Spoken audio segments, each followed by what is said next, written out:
तो मेरा सबको नमस्कार। और धम्मपद की ये ब्राह्मण वर्ग को आगे बढ़ाते हुए आज हम वर्ष 411 पर जाते हैं, जो है महामोगलान थेरवत्तु।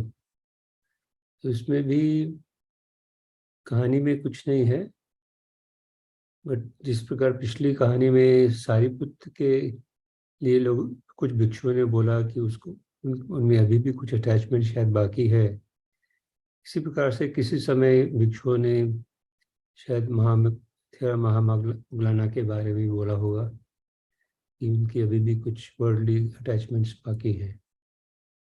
तो भगवान बुद्ध ने क्लैरिफाई किया कि इसका कुछ प्रश्न नहीं पैदा होता। He had discarded all cravings long ago. तो उसके बाद ये वर्ष बोला गया। तो मैं अपने लिए एक चैलेंज ये देख रहा हूँ कि हर वर्ष में भगवान अरहतों के गुण और क्वालिटीज़ को बखान कर रहे हैं, और वो एक तरफ से मोरलेस जाने पहचाने, ये something that we have kind of started to take for granted. तो उनको एलोबरेट करना रिफ्लेक्शंस में it's a bit of a challenge, but anyway I will do my best whatever I can.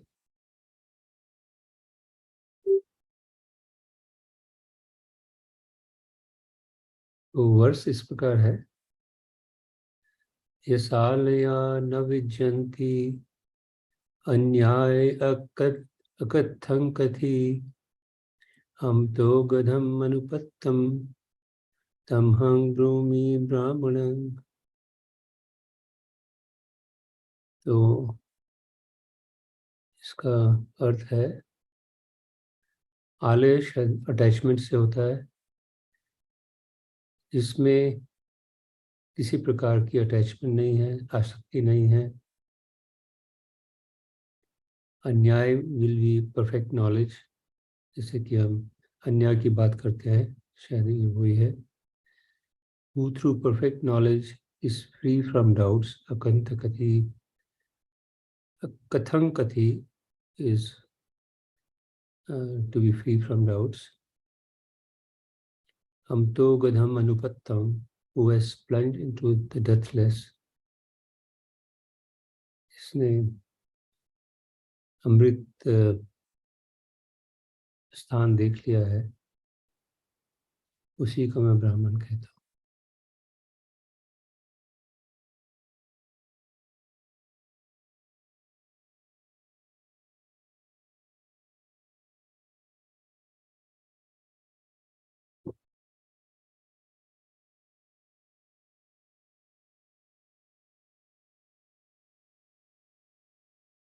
कुछ किसी की ऑब्जर्वेशन हो, we can take it up.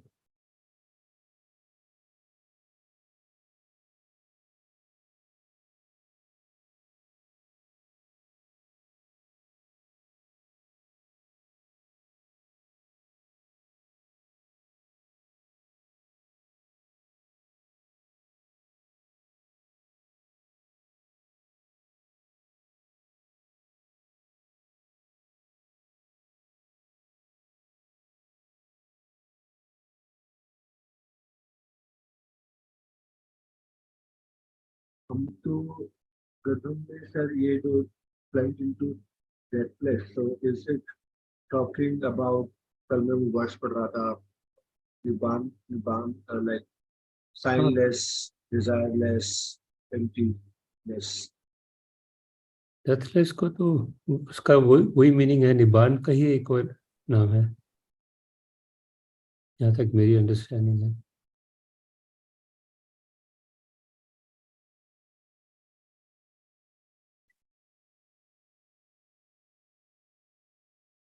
इसने निर्वाण की प्राप्ति कर ली है, अटेन निर्वाण।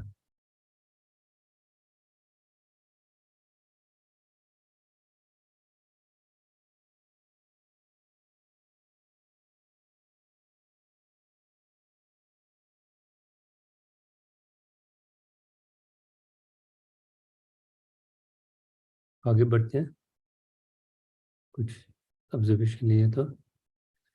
अजान मनिंदो कहते हैं जो एक महान पुरुष होता है उसका चित्त बिल्कुल आज़ाद होता है, अंडरस्टैंडिंग एक्यूरेट होती है और उसमें किसी प्रकार का डाउट नहीं होता। और महान पुरुषों ने अपने पैरों को लिबरेशन की लैंड में फर्मली गाड़ लिया है, फर्मली खड़े हैं उस लैंड पर।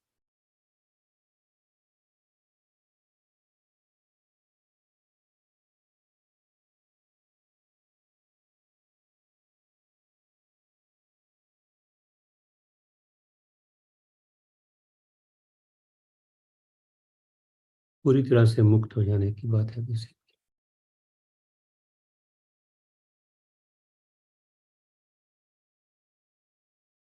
आगे बढ़ता हूँ, अगर कोई ऑब्जर्वेशन नहीं है तो।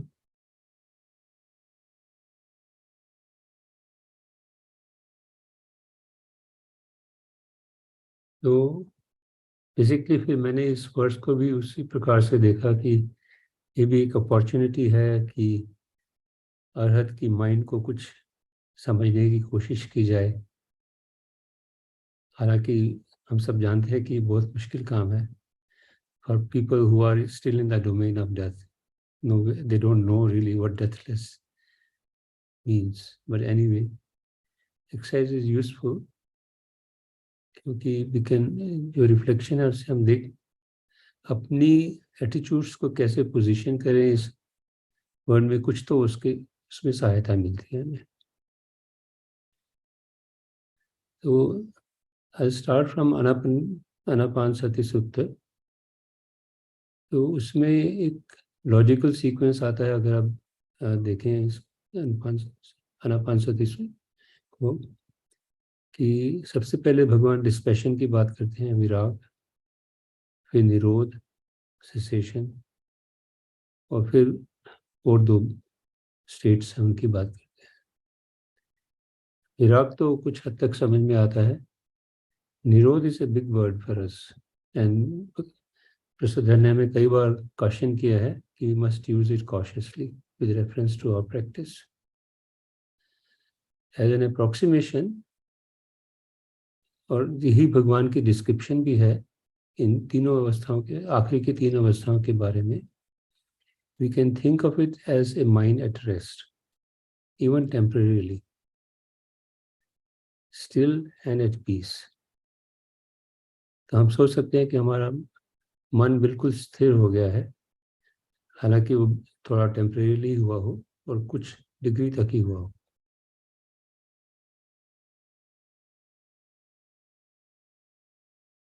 हम कुछ हद तक शांति में हैं। सो अब यही क्वालिटीज़ क्या हम अपने एफर्ट्स और वोल्यूशंस में लगा सकते हैं। जब हम कुछ भी एफर्ट करें या कुछ भी काम करें, कुछ भी चेतना में कुछ लाएं, उस प्रकार की शांति, रेस्ट, बेसिकली संखारों से थोड़ा सा दूर रहने की कोशिश कर सकते हैं।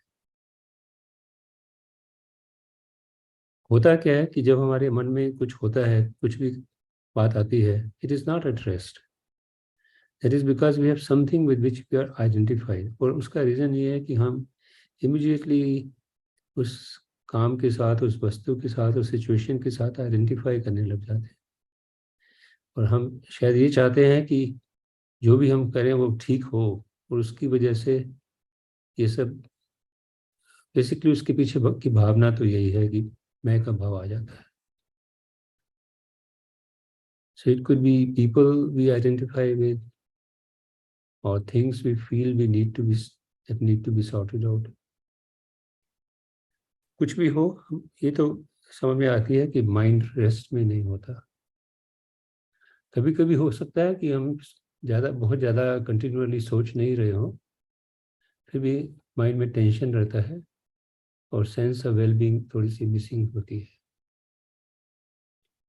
जो पॉइंट यहाँ पे ये है कि जो क्वालिटी है स्टिलनेस की, इस क्वालिटी को हम कल्टीवेट करने का प्रयत्न कर सकते हैं।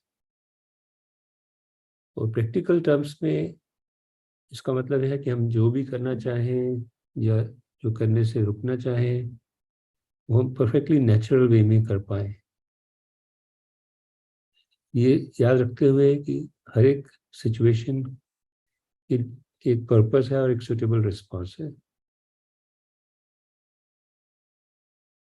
हम थोड़ा सा सोच सकते हैं कि सुटेबल रिस्पॉन्स क्या हो सकता है, पर जो भी हम शायद करें उसमें इरेजोल्यूशन नहीं हो, वेवरिंग नहीं हो, क्योंकि ये वेवरिंग ही ओल्ड फंक्शंस को, ओल्ड हैबिट पैटर्न्स को रिफ्लेक्ट करती है।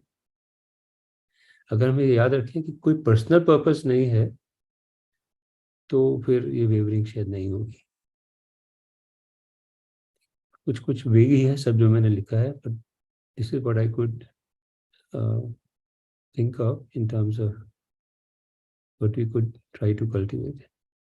It's a tall order for most of us, but अच्छा है कि अगर थोड़ी बहुत एस्पिरेशन फिक्स करने की कोशिश करें कि हम जाना कहाँ चाहते हैं।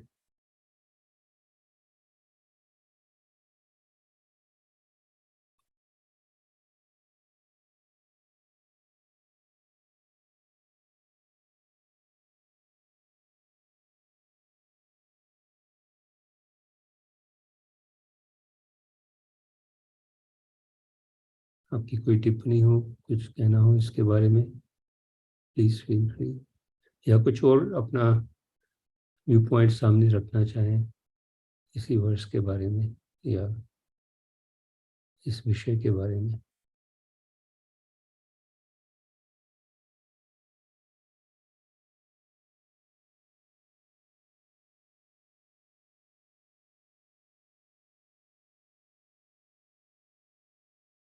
सर ये लाइन थोड़ी क्लियर कर दें, जो आपका सेकंड लास्ट पैराग्राफ है, there is a purpose and suitable response to every situation, यहाँ रखो ठीक है। The mind may stop to think because there is a suitable response, but okay response हो गया तो mind should stop, but there is little irresolution wavering coming from old habit pattern, there is no personal purpose, I mean अगर suitable response के बाद भी thinking process जारी है तो इट इज बिकॉज ऑफ की ओल्ड हैबिट पैटर्न है ये मतलब किसी भी तरह की हेसिटेशन हो रही है कि मैं ये करूं या नहीं करूं, आपने सोच लिया कि शायद ये करना चाहिए, तो वो डाउट वाली बात हो जाती है ना, तो you are not really there with the response. शायद मैं बहुत क्लियरली नहीं कह हाँ पा, मतलब अगर आप परफेक्ट अटेनमेंट है आपकी तो आपको मालूम है क्या रिस्पॉन्स है, नेचुरली मालूम है आपको, तो थोड़ा सा कभी कभी सोचना पड़ सकता है, but it will lead you there to the right.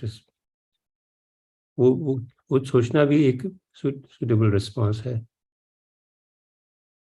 शायद इसको और क्लियरली कहा जा सकता है किसी प्रकार से। Basically words can be confusing here.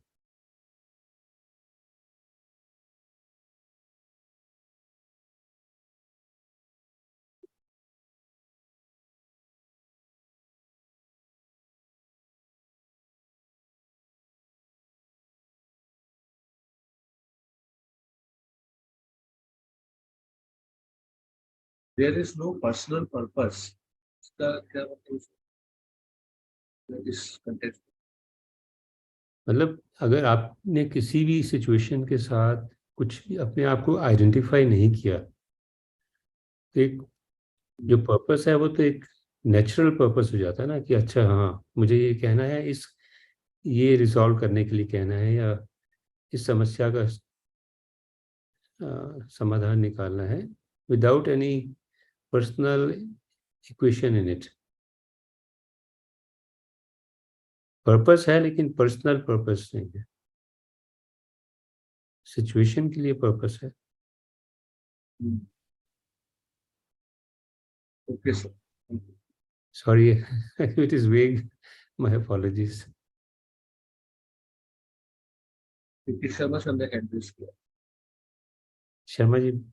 ऐसा सर, जो आपने यहाँ वेवरिंग वर्ड यूज किया है, most of us have wavering most of the time while taking a decision. Correct. To minimize it, what could be the possible way? Though the possible way, are you suggesting this pragya and temporariness and Buddha's ways? Or I read in Maharishi Aurobindo method that one has to have fixed aspirations. So, what could be the ways to minimize this wavering attitude? इसका उत्तर देना मेरे लिए शायद मुश्किल होगा। Based on your experience, sir, based on your experience or something like that. मैं तो अभी भी बहुत वेवर करता हूँ। So it's probably not, I'm not the right. I will like to make a try to give this answer. Actually हम लोग जिस रास्ते पे चलना शुरू हुए हैं, धर्म के रास्ते पर, और हमारा जो अल्टीमेट एम है वो है freedom from death and rebirth. तो ये हम भूल जाते हैं, मतलब ज्यादातर भूल ही जाते हैं। बस ये जब हम अभी ये बैठे हैं तो याद है, हाँ भाई हमारा ये एस्पिरेशन है, लेकिन बाकी जो दिन के टाइम हम भूल जाते हैं, नॉर्मल दुनिया की एक्टिविटीज में बिजी रहते हैं। अगर वो हमें लगे कि हमारी वो टॉप प्रायोरिटी ये है, तो ये जो बाकी हम काम कर रहे हैं इसका कोई रिलेटिवली रोल ज्यादा नहीं है, तो शायद हमारी वेवरिंगनेस कम हो जाएगी। This is my comment on what is being discussed. So theoretically it seems all right, because most of us do like this, but again the old pattern takes over and wavering starts again. So my thinking was that if someone could tell his experience to minimize it. ये तो दर्शा भी बताएंगे, लेकिन मैं समझता हूँ उनका एक्सपीरियंस ज्यादा है, मेरा तो बहुत लिमिटेड एक्सपीरियंस है, शायद आपसे भी कम ही होगा। लेकिन मैं ये समझता हूँ कि ये मेरी मतलब एक अंडरस्टैंडिंग में क्लैरिटी है कि जितना हम इसको अपने अल्टीमेट गोल को याद रखेंगे ना, तो ये वर्ल्डली अटैचमेंट्स और ये वेवरीनेस, कोई सारे डिसीजन हमने वर्ल्डली लेवल पे कन्वेंशनल वर्ल्ड के लेने हैं, उनकी रिलेटिव इंपॉर्टेंस दिखती नहीं है।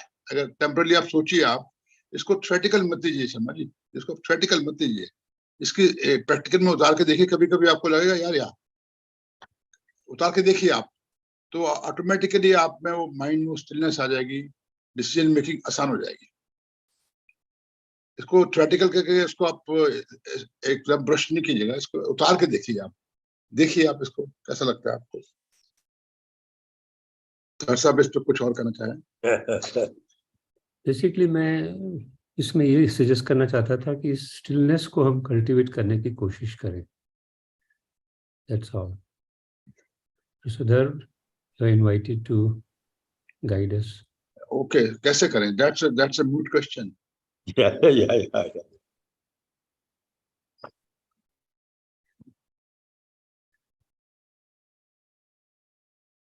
समाधि से कुछ हद तक तो आएगा, स्टिलनेस की प्रैक्टिस हो रही है समत भाव में। नहीं सर, समाधि तो है ही। Samadhi is subset of our aspiration है जी। Samadhi, if at all I am using the right word, जब हम समाधि की बात करते हैं, इट इज सबसेट और टू आवर अल्टीमेट गोल। समाधि भूल जाते हम लोग जब when we are busy in the worldly matter, we just forget.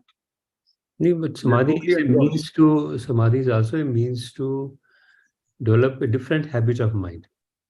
हाँ ठीक है, can also look upon it that way. तो कैसे? नहीं, अगर आप जितना समय शांत रहेंगे मन में, समाधि में भी रहें, तो जब रियल लाइफ में आएंगे तो कुछ उसका स्पिल ओवर इफेक्ट तो आपको, हाँ, that's all, that is all, spill over effect तो होता है। लेकिन when you are doing activities in the conventional world, तो वो जितना आपका माइंड आपको स्पिल ओवर इफेक्ट देता है वो, that is fine, That is only a spillover effect. Purpose तो यही है कि अपनी हैबिट्स को It can't make you fully still. हम लोगों के लेवल पे it does not it does not create stillness to a level which we are aspiring now. जो आपने stillness की बात कही है, क्या spillover effect तो है, क्योंकि वो लेवल ऑफ स्टिलनेस जो आप कह रहे हैं कि हैबिट डेवलप करनी है, वो मतलब थोड़ा सा उससे ऊंचा है जो spillover effect है. That's a long way, sir. It's a long way and rather tough for us, but yeah, we have probably no choice. We have no choice.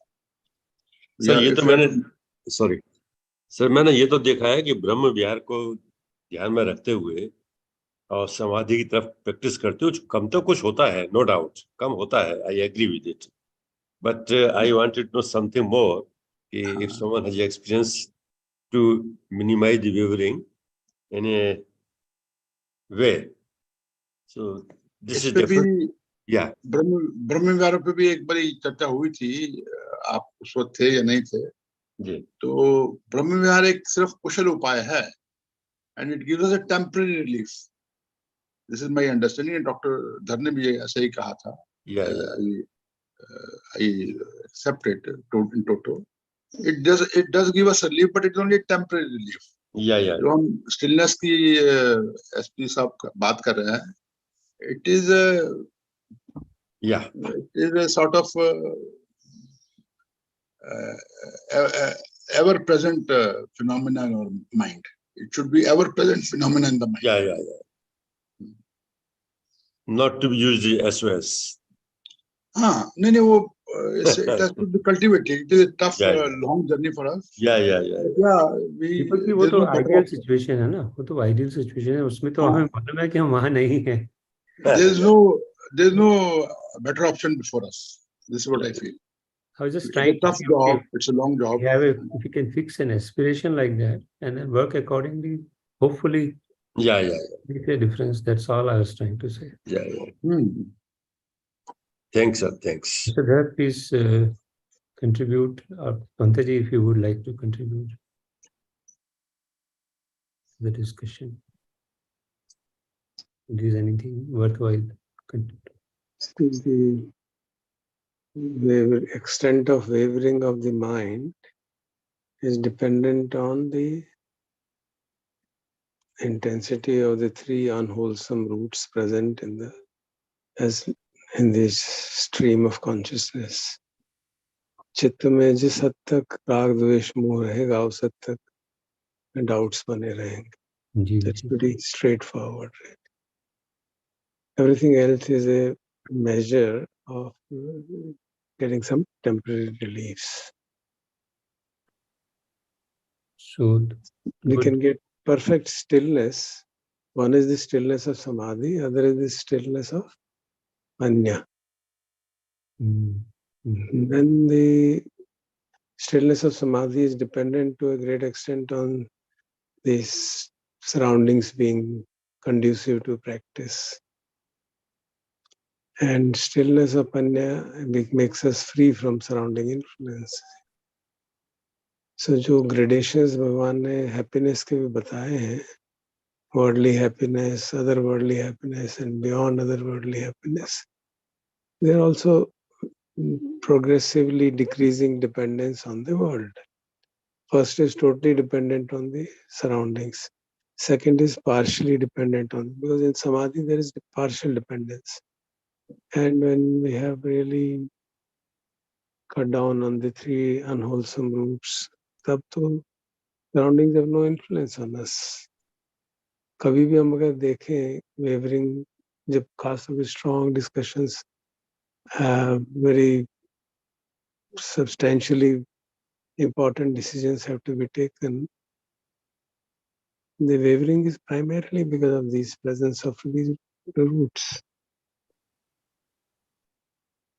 And so it's quite clear that therefore the Eightfold Path practice is the way. There's no other way. Or whichever way we use to reduce our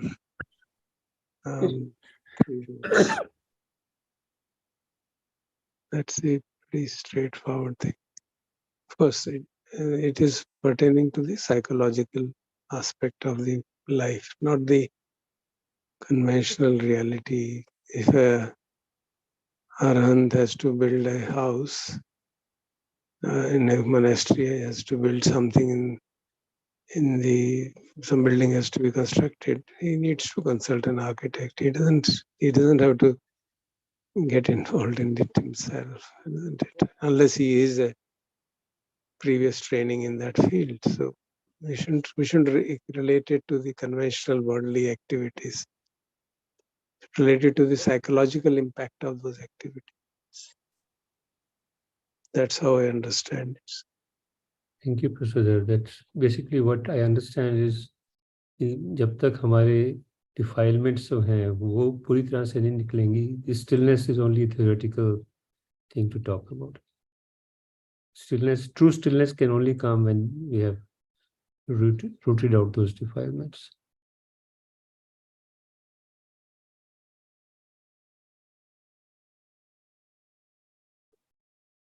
Thank you so much. Any other observations or comments?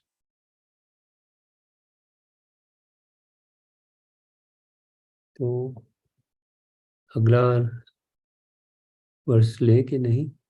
There is one more comment by Sharji में पढ़ता हूँ.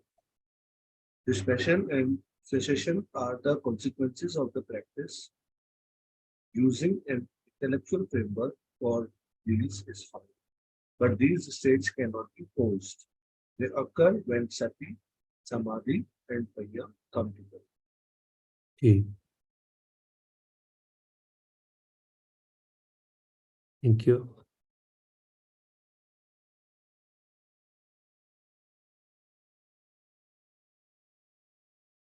तो करीब 6:15 होने वाले हैं. Can we take one more or should we stop here?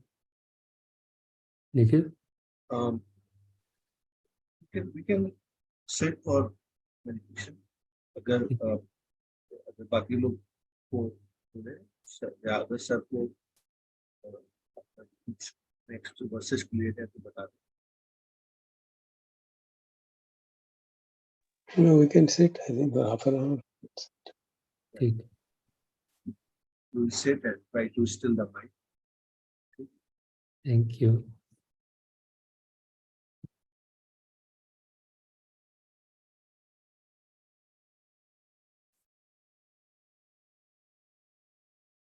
शाल जी ने कुछ लिखा है. Dispassion or cessation are consequences of the practice.